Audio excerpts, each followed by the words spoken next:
आज हम बात करेंगे कि जिन लोगों में जीईआरडी यानी कि गैस्ट्रोइसोफेजियल रिफ्लक्स डिसीज, सिंपल भाषा में खाना खाने के बाद या खाने से पहले भी अगर छाती में जलन हो रहा है या भारीपन लग रहा है या एसिड ऊपर चढ़ रहा है, सूखी खांसी आ रही है, ये लोगों को जीईआरडी की तकलीफ है ऐसे माना जाता है।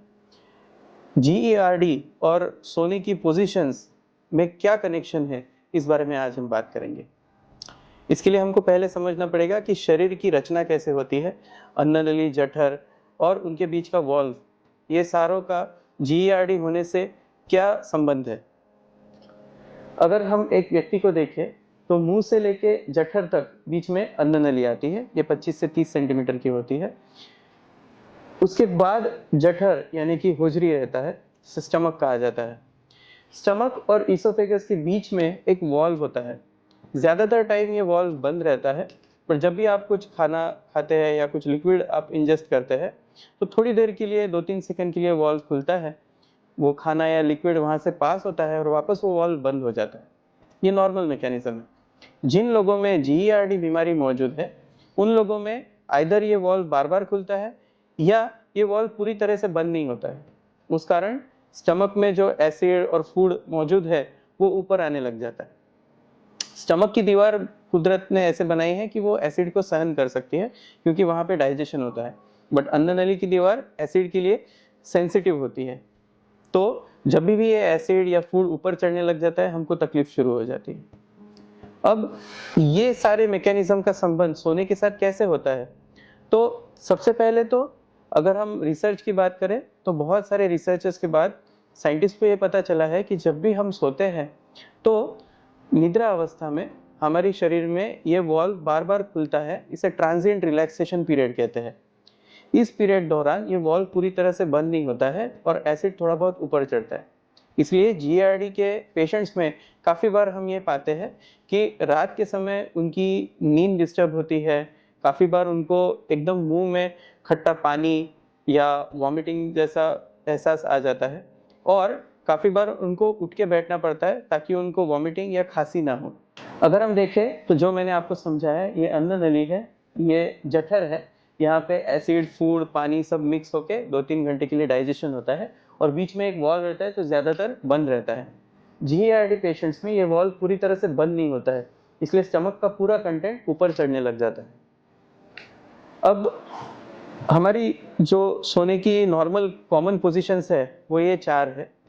एक तो सीधे पीठ के बल सोना, या फिर पेट पर उल्टा होके सोना, राइट साइड में राइट करवट पे सोना या लेफ्ट साइड की करवट पर सोना।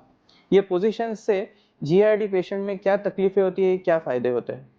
तो बेसिकली सबसे अच्छी पोजीशन है लेफ्ट लैटरल पोजीशन या बाई करवट पे सोना। ये क्यों? जब हम दाहिने करवट पर सोते हैं या राइट साइड में सोते हैं तो उस समय ये हमारी रचना होती है, मुंह से लेके यहाँ अन्ननली आ रही है और ये स्टमक है और फिर छोटी आंत शुरू हो रही है।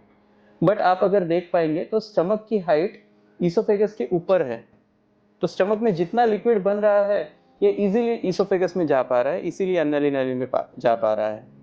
इस कारण रिफ्लक्स के इश्यूज बढ़ जाते हैं।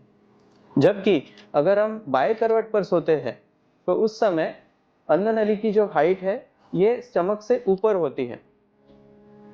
इस सतह के ऊपर इसकी हाइट होने से ये जो एसिड है, फूड है या लिक्विड कंटेंट है स्टमक में, वो इतना इजीली ऊपर अन्ननली में वापस नहीं जाता है। इसलिए ऐसा कहा जाता है कि लेफ्ट करवट पर सोना या बाएं करवट पर सोना ये जीईआरडी पेशेंट्स के लिए बहुत ज़रूरी है। इसके अलावा अगर हम बात करें पेट के बल सोने में, तो ऑब्वियसली पेट पर जब आप सोते हैं तो नीचे जो भी मैट्रेस है या आपका पलंग है उस वजह से पेट पर प्रेशर पड़ता है और पीछे हमारी रीढ़ की हड्डी है और हमारे मसल्स है, उस वजह से ऊपर से भी प्रेशर रहता है, तो स्टमक पर दबाव आता है और ऑब्वियसली ये रिफ्लक्स बढ़ जाता है। जबकि अगर आप नॉर्मल पीठ के बल सोए हैं या आप सीलिंग की तरफ देख पा रहे हैं तो सीधा सोने में भी आप स्टमक को एक कटोरे की तरह इमेजिन करिए। अगर एक कटोरे में पानी है और बाजू में एक पाइप लगा है तो पानी इक्वली सब जगह डिस्ट्रीब्यूट होगा। सिमिलरली यहाँ भी अगर पानी है तो वो भी ईसोफेगस में जाएगा। तो सीधे सोने में भी जीईआरडी पेशेंट्स में बहुत बार तकलीफ होती है। इसलिए हम जनरली कहते हैं कि अगर पेशेंट्स आदत डाल पाए तो बाएं करवट पे सोए, या फिर अगर सीधे सोने की आपको आदत है तो एटलीस्ट अपने बेड को एलिवेट करें। बेड एलिवेशन में जनरली हम ऐसा कहते हैं कि 4 से 6 इंच आपको अपने हेड एंड को ऊपर करना है।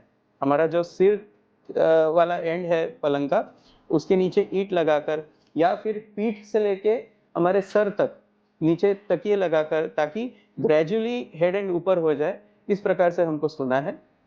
तो भी रिफ्लक्स के इश्यूज कम होंगे। बस सिंपल सी बात है, आपका अन्न नली जो है वो एक ऊपर के लेवल पर होगा, तो रिफ्लक्स कम होगा। धन्यवाद।